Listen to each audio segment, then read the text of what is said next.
Hello and welcome to my YouTube channel. आज की इस वीडियो में मैं आपको सिखाऊंगा कि how you can perform regression and correlation analysis of bibliographic data like references, citations and authors.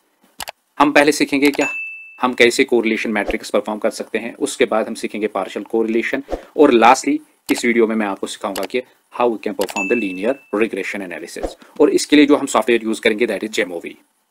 और जो डेटा सेट हम यूज करने जा रहे हैं वो मैंने डाउनलोड कर रखा है स्कोपस डेटाबेस से, और इसके 3 फील्ड्स मैंने लिए हैं, और वो है ऑथर्स, रेफरेंसेस और साइटेशंस। और इनको मैंने एक सेपरेट शीट में लिया है, और ऑथर्स का काउंट हमने निकाला है इस फार्मूला से। इसी तरीके से रेफरेंसेस का काउंट भी इसी फार्मूला से हमने निकाला है। इन 3 फील्ड्स को हमने यहाँ यानी कि number of references, number of citations और नंबर ऑफ ऑथर्स लिया है। इनको हम कॉपी कर लेंगे। कॉपी करने के बाद हम ओपन कर लेंगे जेमोवी। जेमोवी का जो इंटरफेस है, जो हम वर्जन यूज करने जा रहे हैं दैट इज 2.3.28, और इसका इंटरफेस आपके सामने जो डिस्प्ले हो रहा है उसमें मल्टीपल ऑप्शंस यहाँ आपके सामने आ रहे हैं, जैसे exploration, T test, ANOVA, regression, frequencies and factors. Data जब हम इसमें इंपोर्ट कर लेंगे तो हम यहाँ इन 3 लाइन्स पे जाके हम डेटा इंपोर्ट कर सकते हैं अगर हमारे पास एक्सेल या CSV फाइल होगी। हमने डेटा कॉपी किया है और हम उसको यहाँ एज पेस्ट भी कर सकते हैं Ctrl+V करके। और ये जो वेरिएबल्स है, वेरिएबल्स डबल क्लिक करने के बाद हम डेटा वेरिएबल का नाम देंगे। फर्स्ट कॉलम में जो है वो है नंबर ऑफ रेफरेंसेस, और इसका जो मेजर टाइप हम देंगे दैट इज कंटिन्यूअस। और सेकंड वेरिएबल जो हमारा है that is number of citations, और उसका भी हम मेजर टाइप देंगे कंटिन्यूअस। थर्ड जो है that is number of AUTH और ऑथर्स, और इसका भी हम एज ए कंटिन्यूअस लेंगे। ये करने के बाद हम रिग्रेशन पे क्लिक कर लेंगे, और यहाँ हमारे पास मल्टीपल ऑप्शंस डिस्प्ले हो जाएंगे, पर हम फोकस कर लेंगे कोरिलेशन मैट्रिक्स, पार्शियल कोरिलेशन और लीनियर रिग्रेशन पे। पहले हम कोरिलेशन मैट्रिक्स पे क्लिक कर लेंगे, और हमारे सामने स्प्लिट विंडो डिस्प्ले होगा, और लेफ्ट साइड में कोरिलेशन मैट्रिक्स और राइट साइड में उसके रिजल्ट हमारे रिजल्ट पैनल डिस्प्ले हो जाएगी। यहाँ जो 3 वेरिएबल्स है that is number of reference, number of citations और नंबर ऑफ ऑथर्स, इनको हम इस बॉक्स में ले आएंगे। जो है हम इनको इस बॉक्स में ले आएंगे तो यहाँ जो रिजल्ट्स है वो डिस्प्ले हो जाएंगे। बाय डिफॉल्ट इसका पियर्सन कोरिलेशन चेक होता है, और इसके हम फ्लैग सिग्निफिकेंट कोरिलेशन कर सकते हैं। उसके बाद हम यहाँ कोरिलेटेड पॉजिटिवली कर लेंगे। यहाँ जो पियर्सन कोरिलेशन वैल्यूज है इनको मैं आपको बताऊंगा कि इनको कैसे इंटरप्रेट भी किया जाता है। पियर्सन कोरिलेशन मैट्रिक्स को हम इंटरप्रेट करेंगे, यानी कि हम नंबर ऑफ रेफरेंसेस और नंबर ऑफ साइटेशंस को पहले देखेंगे, नंबर ऑफ साइटेशंस और नंबर ऑफ रेफरेंसेस। इसका जो पियर्सन कोरिलेशन वैल्यू है दैट इज 0.159, यानी कि this indicates a weak positive correlation between the number of references and the number of citations. और इसका जो P वैल्यू है वो है less than 0.001, suggests that the correlation is statistically significant at the 0.001 level। और इसकी इंटरप्रिटेशन हम क्या कर सकते हैं कि as the number of references increases, यानी कि जितनी नंबर ऑफ रेफरेंसेस इंक्रीज हो जाएंगे there is a slight increase in the number of citations though the effect is weak। इसी तरीके से जो number of references and number of authors है, यानी कि number of authors and number of references, इसका जो पियर्सन वैल्यू है that is 0.252, which indicates a moderate positive linear correlation between the number of references and the number of authors, and this relationship is statistically significant at 0.001। This can also be interpreted that articles with more authors tend to have more references। तो इसी तरीके से हम जो third है यानी कि number of authors, number of citations, इसको हम कैसे इंटरप्रेट कर सकते हैं कि हम कहेंगे कि जो correlation between the number of citations and number of authors है ये बहुत वीक है, ऑथर इज वीक, यानी कि इसका जो वैल्यू है दैट इज 0.065, और इसकी सिग्निफिकेंस जो है वो भी ये सिग्निफिकेंट नहीं है, क्योंकि इसका P वैल्यू है that is greater than 0.05 which is actually 0.063। तो इसको हम इंटरप्रेट कर सकते हैं कि there is no clear linear relationship between the number of citations and the number of authors. अब हम परफॉर्म करेंगे स्पीयरमैन-रोहो कोरिलेशन, यानी कि इसी डेटा सेट पे हम स्पीयरमैन-रोहो कोरिलेशन देखेंगे कि वो क्या दिखाता है। इस पे क्लिक करने के बाद हमारे राइट पैनल में इसके वैल्यूज डिस्प्ले हो जाएंगे। अगर हम between the number of references and number of citations देखेंगे कि वो क्या वैल्यू है in Spearman that is 0.314, which is stronger than the Pearson correlation। यानी कि इंडिकेटिंग, यानी कि this indicates that as the number of references increases, so do the number of citations. This is also significant at 0.001 level. और इसी तरीके से अगर हम नंबर ऑफ ऑथर्स और नंबर ऑफ रेफरेंसेज में देखेंगे, वो है स्पीयरमैनस रोहो है 0.280, which is also greater than the Pearson's 0.252, और this also indicates a moderate positive correlation between the number of references and number of authors, और ये भी statistically significant है 0.001 लेवल पे। इसी तरीके से नंबर ऑफ ऑथर्स और नंबर ऑफ साइटेशंस का जो स्पीयरमैनस रोहो है that is 0.101, which is slightly greater than the Pearson's correlation, और ये भी almost statistically significant है 0.001 पे ऑलमोस्ट, पर इन केस ऑफ पियर्सन्स ये स्टैटिस्टिकली सिग्निफिकेंट नहीं है। तो हम इसको इंटरप्रेट कर सकते हैं कि there is a weak relationship between the number of citations and the number of authors in case of Spearman's rho correlation. तो इस तरीके से हम पियर्सन और स्पीयरमैनस कोरिलेशन परफॉर्म कर सकते हैं। अब हम इसमें कोरिलेशन मैट्रिक्स प्लॉट भी जनरेट कर सकते हैं। कोरिलेशन मैट्रिक्स पे क्लिक करने के बाद डेंसिटीज फॉर वेरिएबल्स देख सकते हैं और उसके बाद स्टैटिस्टिक्स डिस्प्ले कर सकते हैं, जैसे कोरिलेशन क्या है बिटवीन द वेरिएबल्स। तो इस तरीके से हम परफॉर्म कर सकते हैं correlation matrix in jamovi on bibliographic data like number of reference, number of citations और नंबर ऑफ ऑथर्स। अब हम परफॉर्म करेंगे पार्शियल कोरिलेशन, और हम रिग्रेशन एनालिसिस में जाएंगे और पार्शियल कोरिलेशन पे क्लिक कर लेंगे।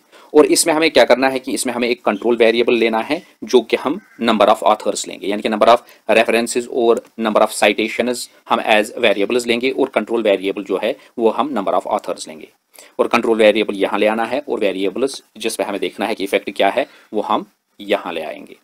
बाय डिफॉल्ट इसमें पियर्सन्स पहले है, और हम फ्लैग सिग्निफिकेंट कोरिलेशन देखेंगे और पॉजिटिवली, जो कि हमने ऊपर भी देख लिया था नॉर्मल कोरिलेशन में, क्योंकि हमने इसमें एज कंट्रोल वेरिएबल जो है वो नंबर ऑफ ऑथर्स लिया। इसमें जो पियर्सन वैल्यू दिखा रहा है दैट इज 0.148, यानी कि this indicates a weak positive correlation between the number of references, जो कि ऊपर भी दिखाया इसने, और नंबर ऑफ साइटेशंस में after controlling for the number of authors. पर सिग्निफिकेंस इसकी 0.001 पे है, meaning that the weak positive correlation is statistically significant and the likelihood that it occurred by chance is very low. तो इसकी interpretation हम क्या कर सकते हैं कि even after controlling the number of authors, there is still a weak positive linear relationship between the number of references and number of citations. हम in other ways ये कह सकते हैं कि as the number of references increases, the number of citations tend to increase regardless of how many authors are involved, even though relation is too weak. इसी तरीके से हम स्पीयरमैनस कोरिलेशन, स्पीयरमैनस रोहो कोरिलेशन इसमें निकाल सकते हैं। अगर हम इसको देख लेंगे तो इसमें जो स्पीयरमैनस रोहो कोरिलेशन है दैट इज 0.299, और इसकी सिग्निफिकेंस जो है वो 0.001 पे है। तो ये हमें दिखाता है कि अ moderate positive correlation between the number of references and the number of citations after controlling the number of authors, क्योंकि हमने एज कंट्रोल वेरिएबल जो है वो नंबर ऑफ ऑथर्स लिया है। और the P value is also less than 0.001, meaning that this correlation is statistically significant at 0.001। इसको हम इंटरप्रेट कर सकते हैं कि after controlling the number of authors there is a moderate positive relationship between the number of references and the number of citations. This suggests that when ranked, higher number of references are moderately associated with higher number of citations, independent of the number of authors. तो इसको हम इस तरीके से interpret कर सकते हैं। तो ये हमने अब सेकंड स्टेप जो है रिग्रेशन एनालिसिस का सीख लिया कि पार्शियल कोरिलेशन कैसे परफॉर्म करते हैं, और इसमें हम अलग अलग तरीके से जो कंट्रोल वेरिएबल्स ले सकते हैं और उसका इफेक्ट देख सकते हैं। हम साइटेशंस भी और नंबर ऑफ रेफरेंसेस भी एज कंट्रोल वेरिएबल ले सकते हैं, उसको आप देख सकते हो कि उसमें वैल्यूज कैसे डिस्प्ले हो जाते हैं। अब हम परफॉर्म करेंगे जो लास्ट वाला ऑप्शन है दैट इज लीनियर रिग्रेशन, जो कि मैंने बताया था कि हम ये 3 इसमें परफॉर्म करेंगे। तो लीनियर रिग्रेशन पे क्लिक करने के बाद हम इसमें एक डिपेंडेंट वेरिएबल लेंगे, और यहाँ मैं डिपेंडेंट वेरिएबल एज साइटेशन लूँगा कि साइटेशन, और जो इंडिपेंडेंट या को इंडिपेंडेंट वेरिएबल्स हैं उनको मैं एज को वेरिएटर्स लूँगा। और यहाँ खुद ब खुद लीनियर रिग्रेशन जो है मॉडल फिट पे हम फोकस कर लेंगे। हम रेस्ट जो इसमें ऑप्शंस है इन पे मैं नहीं जाऊँगा, क्योंकि ये बहुत सारे स्टैटिस्टिकल प्रोसीजर्स है, पर मैं यहाँ फोकस कर लूँगा कि ओवरऑल मॉडल फिट टेस्ट जो है वो कैसा है विद दिस रिगार्ड, यानी कि नंबर ऑफ साइटेशंस और नंबर ऑफ रेफरेंसेस और नंबर ऑफ ऑथर्स के दरमियान। और यहाँ हम एफ टेस्ट भी जनरेट कर लेंगे, ओवरऑल मॉडल टेस्ट क्या दिखा रहा है। अब हम इस टेबल को इंटरप्रेट कर लेंगे। ये जो आर वैल्यू है 0.162, यानी कि this indicators A positive correlation, पर ये पॉजिटिव कोरिलेशन बहुत वीक है क्योंकि आर होना चाहिए क्लोजर टू 1, जो कि बहुत ही कम है 1 से, और हम कह सकते हैं कि this case indicators the correlation is weak. और जो आर स्क्वायर है दैट इज 0.0261, यानी कि हम कह सकते हैं कि only 2.61% of the variance in the number of citations is explained by the model. यानी कि number of reference and number of authors, in other words हम ये भी कह सकते हैं कि the predictors doesn't explain much of the variance in the outcome.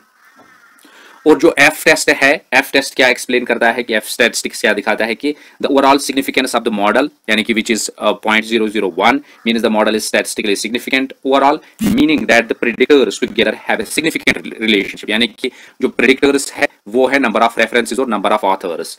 तो हम ये कह सकते हैं कि प्रेडिक्टर्स जो है have a significant relationship with the number of citations despite the R square is too small.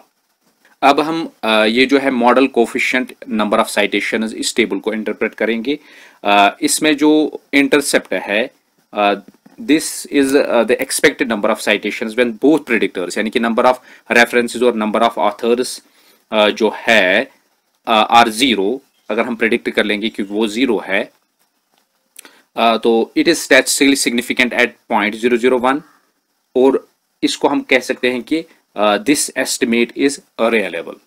और इसी तरीके से अगर हम नंबर ऑफ रेफरेंसेस एस्टिमेशन देखेंगे, उसका जो एस्टिमेट वैल्यू है वो है 0.0780, यानी कि ये मॉडल प्रेडिक्ट करता है कि एवरी एडिशनल रेफरेंस, यानी कि अगर एडिशनल रेफरेंस होगी तो मॉडल प्रेडिक्ट क्या करता है कि 0.078 citations on an average increase होता है, यानी कि holding the number of authors constant. अगर हम नंबर ऑफ ऑथर्स इसमें कांस्टेंट रखेंगे तो पी वैल्यू जो है वो इसमें भी 0.001 है, showing this is statistically significant, meaning the relationship between the number of references and number of citations is real.